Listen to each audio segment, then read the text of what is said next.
This is the Show Up Show, helping coaches, service providers, leaders, and entrepreneurs to master showing up to build their brand, authority, and grow their business. Whether it's showing up on social media, in front of an audience, on a live interview, or an actual stage, this podcast is going to help you overcome visibility fear to confidently brand yourself as the authority in your industry. I'm Joanne Chan, aka the Confidence and Visibility Queen, and I am on a mission to share how I went from a nobody to the confident leader I am today, what I have learned, and what I have done to build my brand and business from scratch, and help you do the same so that you can make an impact in the world with the meaningful work that you do. Whether you are new to the business world or feeling unsure about public visibility, or you want to be seen and heard in a way that doesn't feel icky but authentic to you, you will discover how to become visible in your own unique way and show up as the confident entrepreneur you have always dreamed about becoming. Now, it's time to get you show up and be confidently visible so you can easily attract more clients and opportunities for yourself.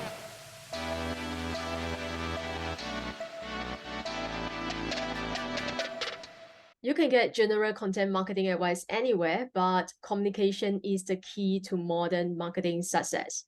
Our guest today spent over 20 years writing and producing content for various industries while keeping tabs on modern marketing trends. His strengths have always been putting himself in the consumer's shoes and developing content that resonates with them. As a founder of Communication Craftwork, he seeks to help businesses, especially startups, small, medium businesses, and non-profits, create and evolve their messages and communications to connect with modern consumers. So guys, put your hands together and help me in welcoming the communication craftsman, Scott Murray. Hi, Scott. Welcome to the show. Hi, thanks so much for having me here. It's good to be with you. I hope I pronounced your company name correctly. Oh, yeah. Yeah. Communication Craftworks. You got it. Awesome. I forgot to ask about it before. All right. The first question that I have for you though is, when I was looking on your website and what you have been doing, and I'm just like so impressed. So the first question is, why do you say marketers have to stop thinking like a marketer? Well, I mentioned that marketers have to stop thinking like marketers, and I say that comfortably because I've been one for over 20 years. So, what I mean by that is, I actually have had the opportunity in my lifetime to start my marketing career back when, one-way communication and marketing was still kind of a thing. There were still captive audiences listening to ads on radio. I was working in print and phone book advertising. There might not be people in your audience who know that what that is anymore, but I had to evolve my skills over time. I did some radio work and for public radio on the content side, but then after that, it was all about social media, content marketing. Digital media was really taking off. And as we were starting to figure that out, the thing that we were kind of missing back then was consumers were now in control of everything. And over time, what's happened is they're demanding a lot more from us.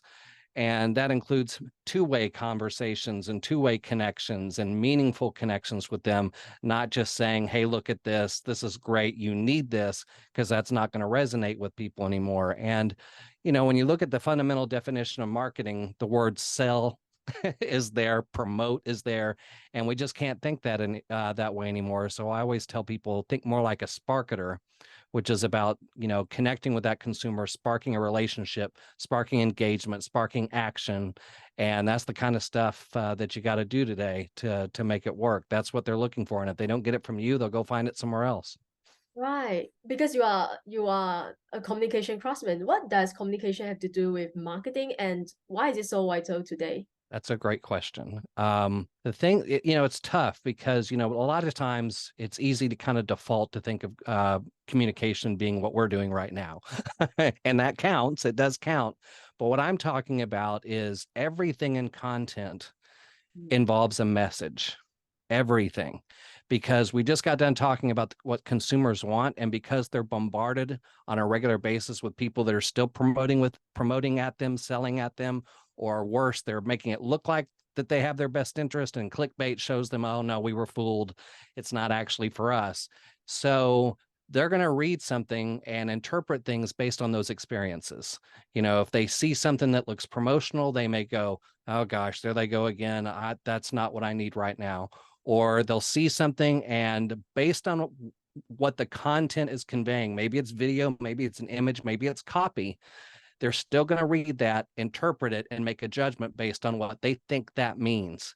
And they're going to look at that and, does it read like corporate marketing? Does it look like something I see every day? Or is this really telling me it's out to make a human connection with me, or proves that they have my best interest as a consumer at heart?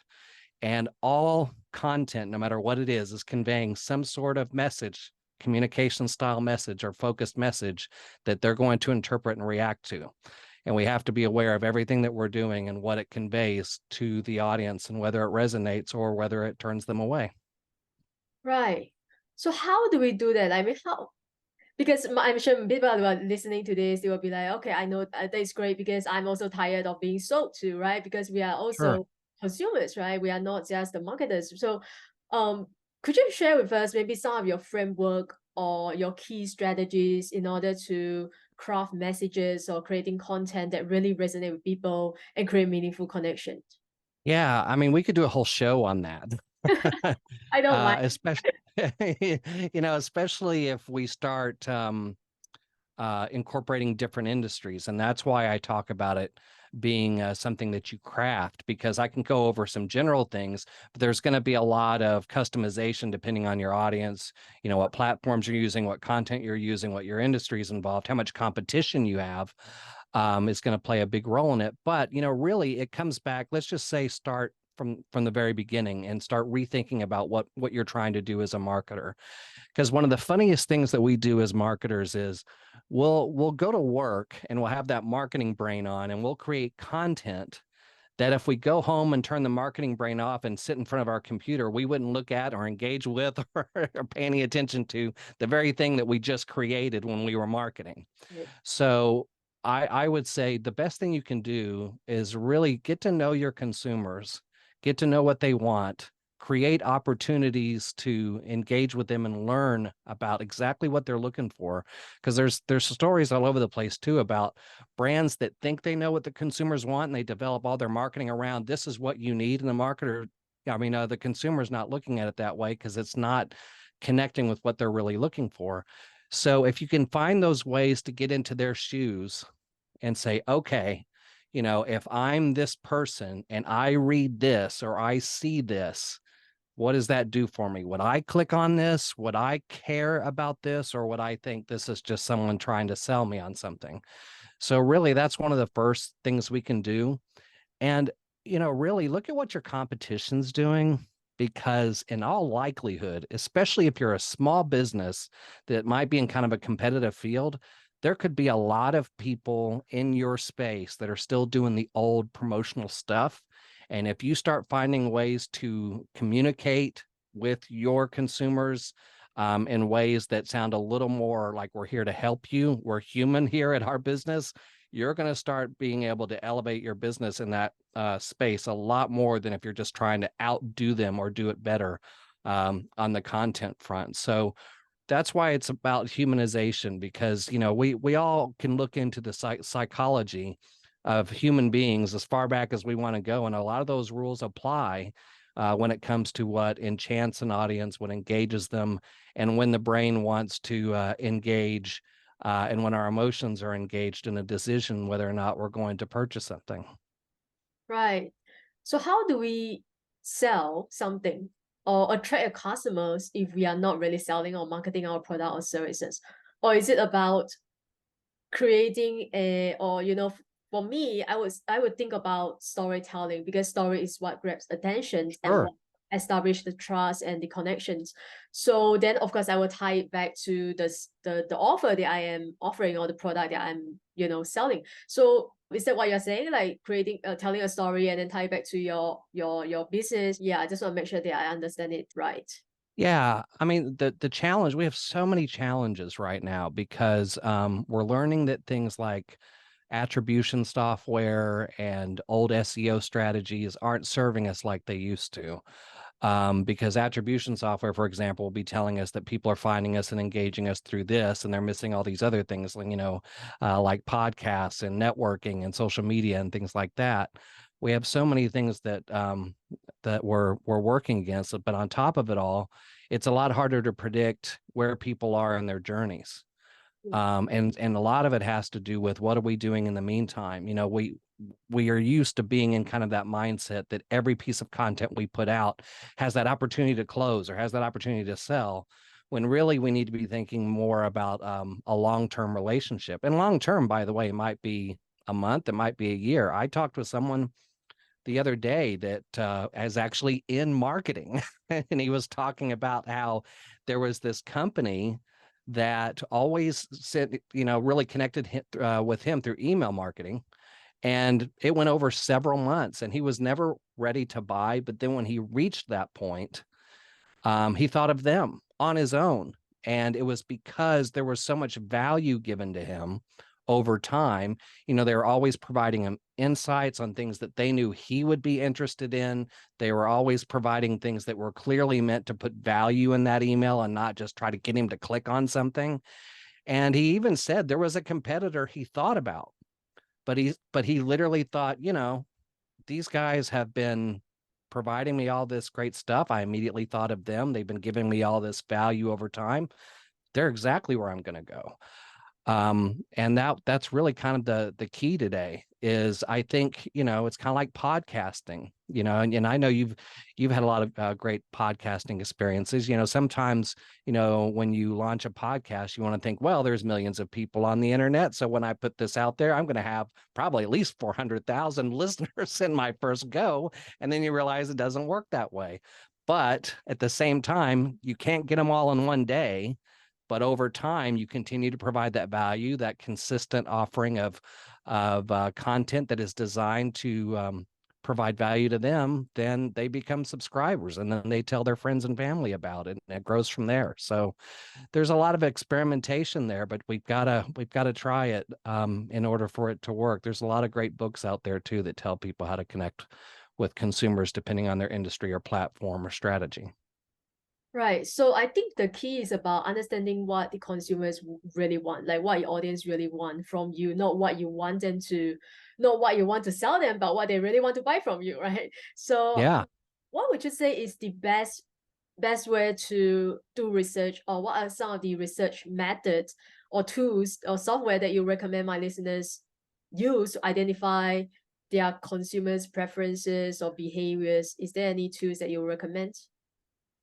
There's lots of ways. I mean, and obviously it depends on the resources. I once was working with a company that held big virtual and live events on a regular basis. It was an annual thing, and they had the money to make it really big and invite all kinds of people. And what did they do at the end of every session? They provided questionnaires to the people who were there and asked them questions about what they got out of it, what they're looking for, how does it solve their problem, what else do they need.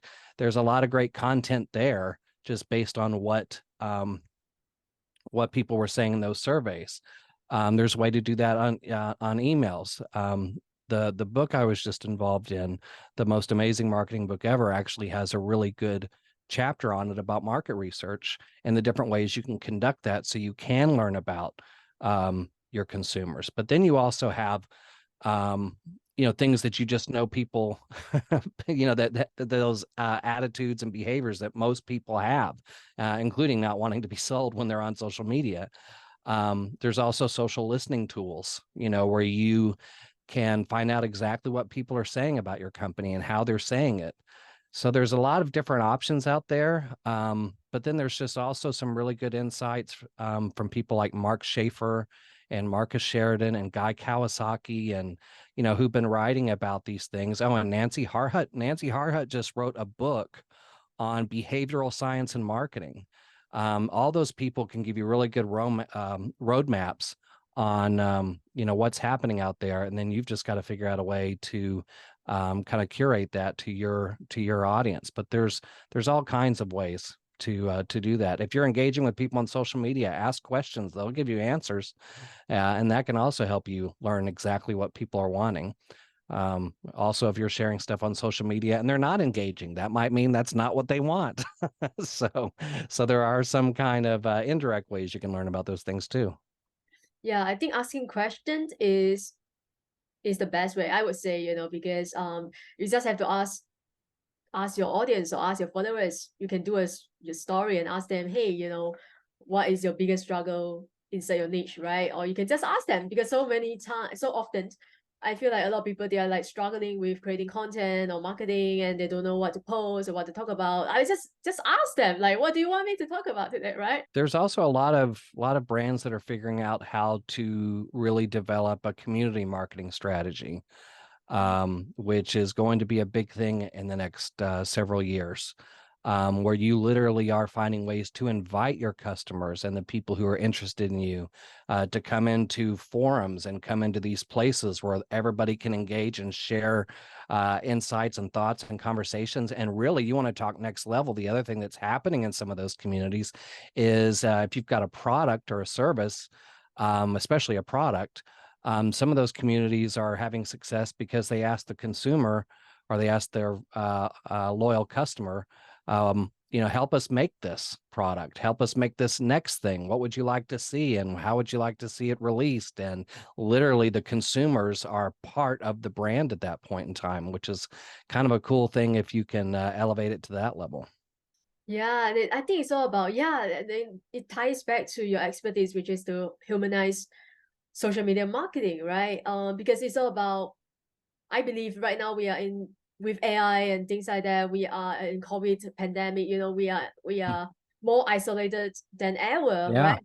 We are craving for relationship. We are craving community, like being in a group of like-minded people. And I think it's really important. Yeah, that you mentioned. Yeah. We also see a lot of news. I mean, think about how many times you see stuff. Of course, that's the stuff everybody shares, depend on social media. Somebody screaming at somebody or fighting or yelling or angry about things. And so, yeah, I mean, I think that there's still an opportunity for brands to be a place where people can be invited to engage in something that's a lot more heartwarming. In fact, there's been a study that shows that the American Marketing Association did a study that proved that one of the things that consumers like to see of brands is warmth. And the example they used, what they based that on, was how I think it was when the Nintendo Switch came out, Xbox and I think PlayStation took time out of their day to go on social media and say, congratulations, and thanks for creating all these cool games over the last several years. And that made people really love that. And they've shown, they connected some studies that showed when brands do that, they're even inspired to buy because they're seeing from that brand that competition is not so hardcore that they can't even say something nice about them every once in a while. So that break from what we traditionally think about competition and even marketing and business, when consumers see that you're not exactly like that, I mean, that's a great way to show some humanization, is that, you're not at war 24/7. And usually if you have that kind of mindset, the rest of your content's probably going to show it as well. Hmm. So what do you think about AI? Because it's not a human, obviously, right? It's because I know a lot of businesses are adopting this AI, technology into their copywriting or marketing. And how do you see that?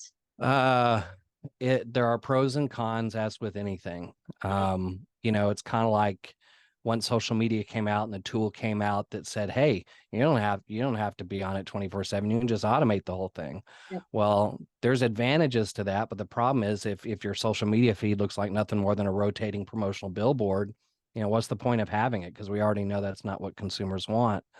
The thing that it complicates, or one of the things it complicates, is we've already come out of that era, or part of our digital marketing era, where a part of the strategy is let's do a ton of content and just try to outdo the competition. Let's write 30 blogs a week and all this stuff and just try to flood the gates with as much SEO and everything else.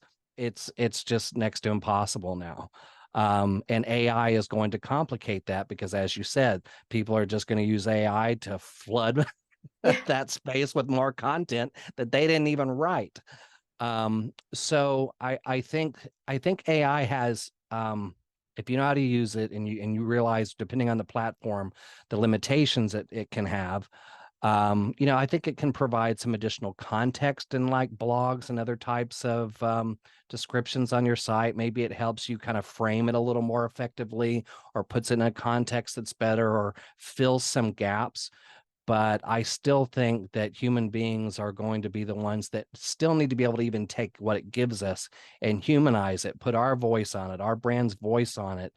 And I just had a conversation with an email marketing specialist on my last podcast, and he's been doing this a long time. And he and I both agreed that while it's good, human beings and your target audience are not idiots.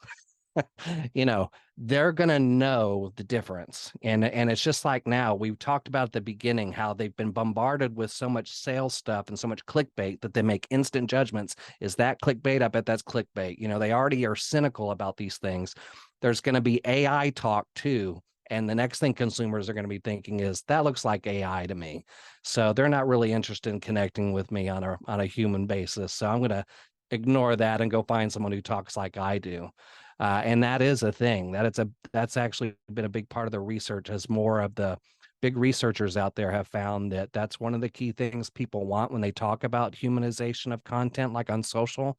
They want people to talk like people. And, I don't think AI can achieve that across the board. So you got to know the limitations and the benefits.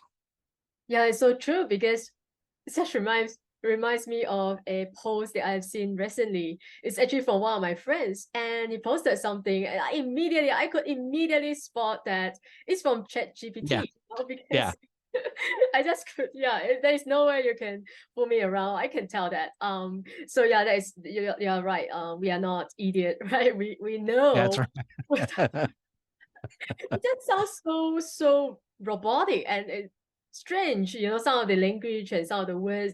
So could you share some examples? So now we know that it's important for us to humanize our marketing approach, and consumers, they are more likely to buy from you when it's you already establish a connection with them. So could you share some examples that you maybe from your clients, or some of the successful campaigns that you have seen other big brands like maybe Apple or McDonald's, out there, who have some of their marketing campaigns that have successfully implemented the humanized approach when it comes to their marketing?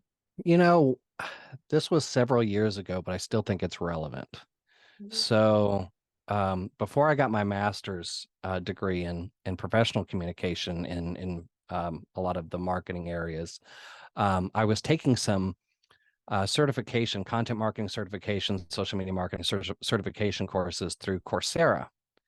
And this was taught by the faculty at Northwestern University. And they told this fascinating story about Taco Bell.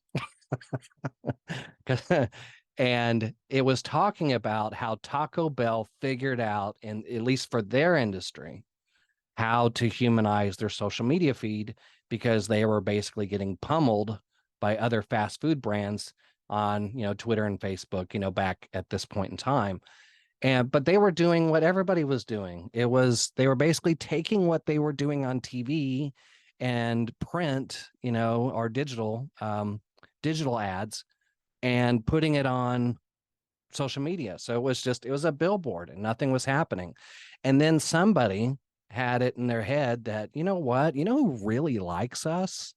College kids. I mean, college kids are literally getting on Twitter and saying, I'm going to Taco Bell because I have to have my fix today. And they're like, let's quit promoting and let's start engaging with them, Mm. because we're they're actually marketing for us. So if we can connect with them, we've already got advocates there. So they started to engage with and say things to, promote and or trigger responses from their people. and they would engage back. And then they gave them all kinds of really kind of fun, jokes and things about tacos and things like that, and say, hey, don't you need one of these today? And everybody would go, heck yeah, I need one of those today, and they'd share it, and then next thing you know, Taco Bell becomes the top dog in the space, and it's because they quit thinking like marketers Mm. and they started writing their content and speaking directly to their people. And it was an amazing thing. And now Taco Bell, shortly after that, they created a war room, constantly monitoring their social media and things like that. But not everybody has that kind of resources. But I think that still is a really good example because they evolved from corporate talk to human talk, and we're talking directly to their folks. And that played a big role in completely turning it around.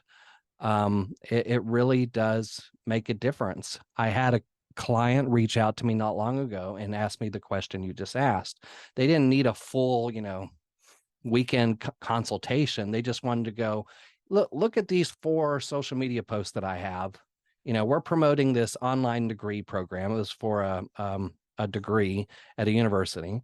And they said, here we are. How would we take this and humanize it? Well, the advantage they had was they were also promoting these testimonial videos from students that were talking about what they got out of it.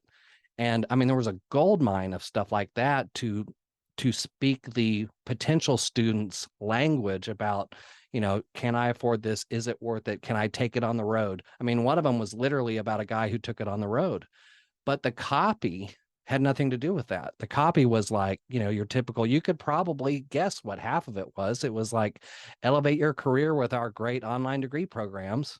And then you had this great story. So I just took the content from, these students and said, hey, meet this guy.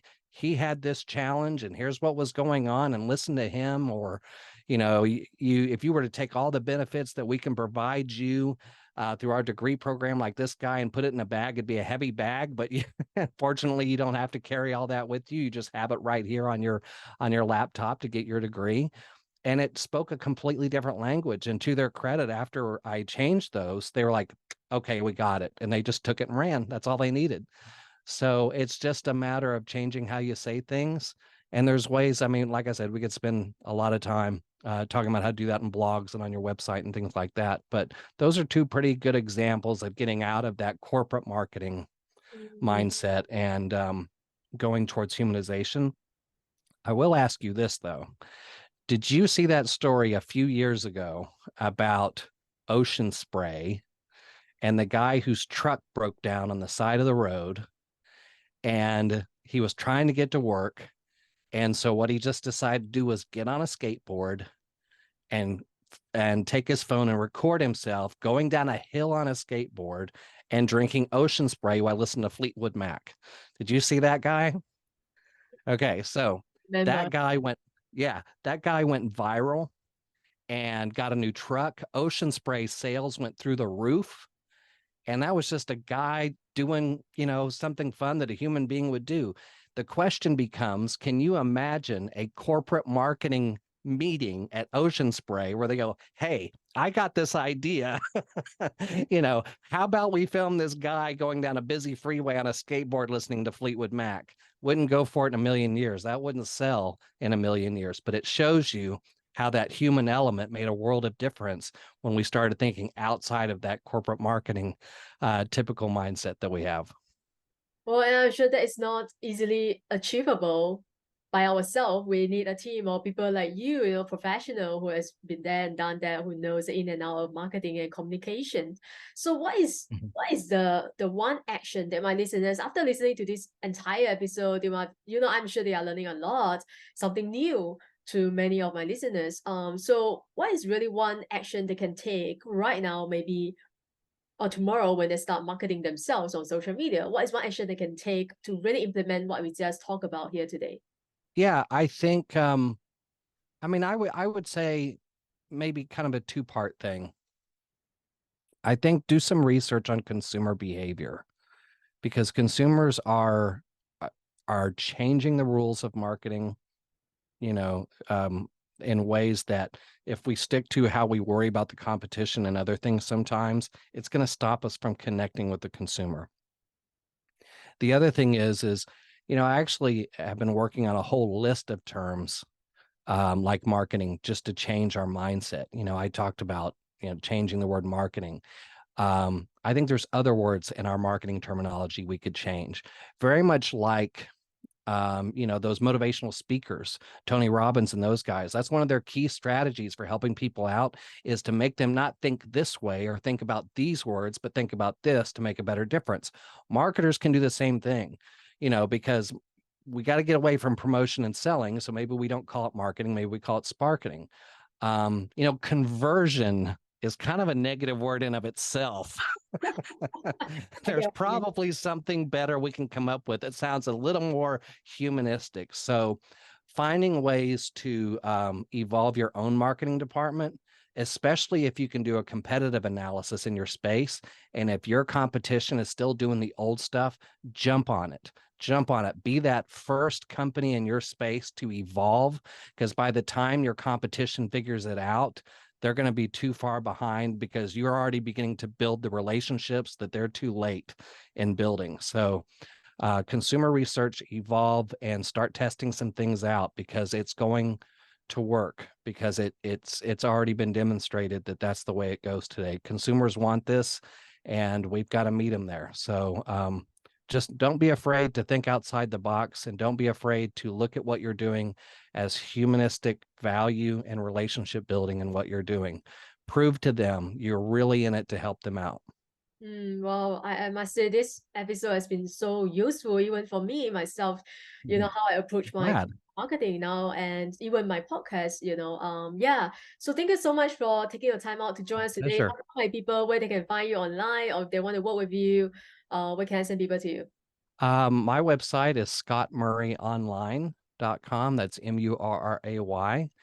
And also, if you're looking for, especially if you're a small business or you're looking to evolve some marketing strategies, I wrote a chapter on a brand new book called The Most Amazing Marketing Book Ever, which was actually launched by Mark Schaefer. If you're a marketer, I'm sure you know who Mark Schaefer is.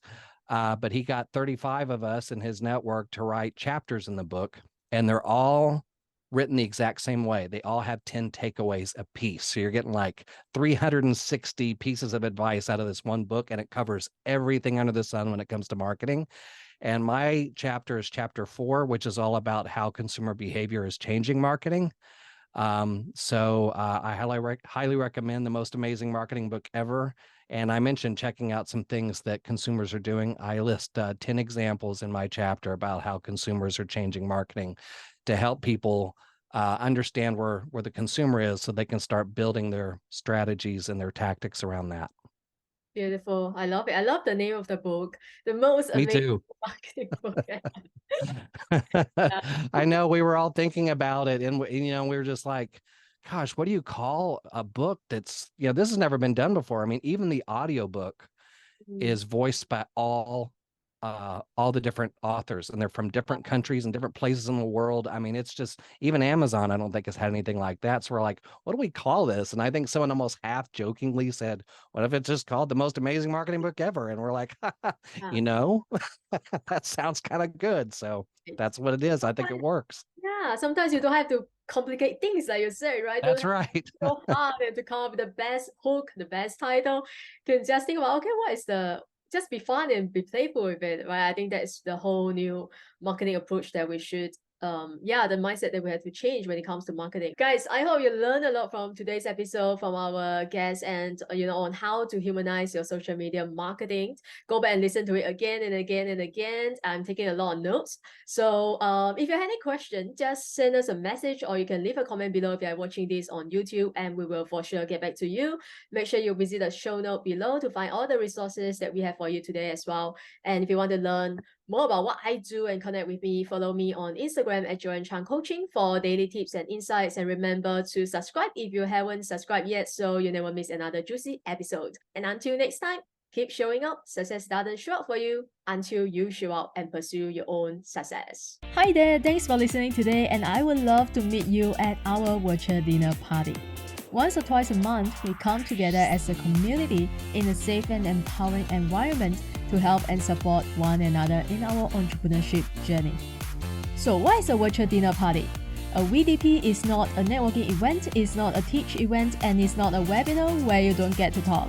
I want you to imagine the VDP being a cross between a mastermind, speed dating, and a Tony Robbins event. And most importantly, there is nothing for sale. My goal for you in attending our VDP is to help you build real confidence, gain more visibility for yourself, and build a deeper connection within our community. What is the catch? There isn't one. If you are a coach, consultant, entrepreneur, or podcaster, come and join us for a truly unique and world-class experience.